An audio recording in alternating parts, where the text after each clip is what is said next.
So, hello mga ma'am sir, kanina po daw among sudan, itlog nga na ay hotdog, unya, ginamos nga gigisa, gamay nga ginagmay, salin ganinang udto, kanon na gamay, so mga una punta. Okay, mauna sila tanan ang among sudan, gamay ragod. Mukbang nga low budget na para di ta ma-high blood sa bulsa. Charis, manihapon ta! Sa mga una ta, kay bagura na human ang sona, manihapon ta. BBM! Char lang. Yeah, Kenneth, so now I'm going to play the New Zealand Orca. Stand by.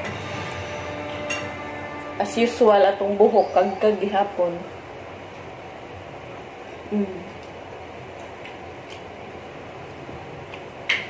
Atong ginagmay. Atong ginamos. Gara ginamos. Oy, ginamos. Away from the sound. Pizza. Isudat siya.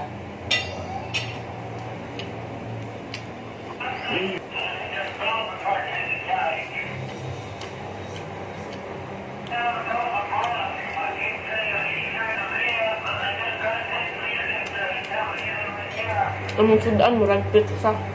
Pero itlog na ito na with hotdog. Well out of the way.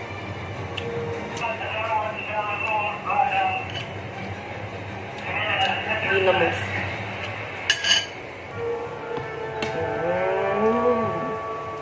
How was that, mate? The orca sounds change the behavior.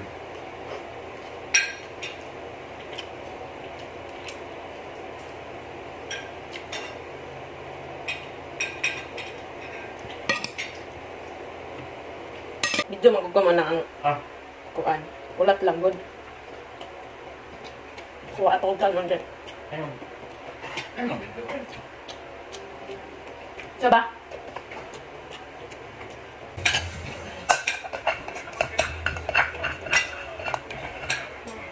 Tama kag nga isa lang atulong agon kay para mahurot. Kay kung duhaon, sobra rapod. Diba?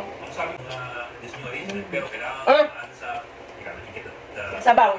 Unod. Kuha na ni. Sayang atong tinukon.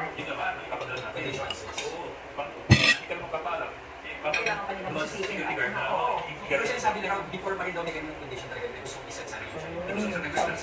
Ito lang, kasi gusto lang natin ba? Iterang po kayo, gusto natin manilito. Kasama nila, Jiggy Manihan, para sa nalinis sa batasan ko. Basta si Senator Risa Ontiveros. Jiggy yan, Masaya, go ahead. Kaon.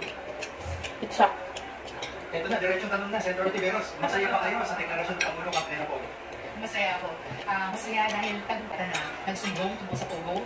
Tagumpay ng lahat ng mga whistleblower na nag-risko ng buhay nila para i-expose ang Pogo. Tagumpay dito ng mga government agencies na nagpapagtulungan sa investigasyon tulad ng PAO, tulad ng NBI at babae. Actually, tagumpay ko ng lahat ng mga Pilipino dahil ang mga babae at bata natin ang nilalabag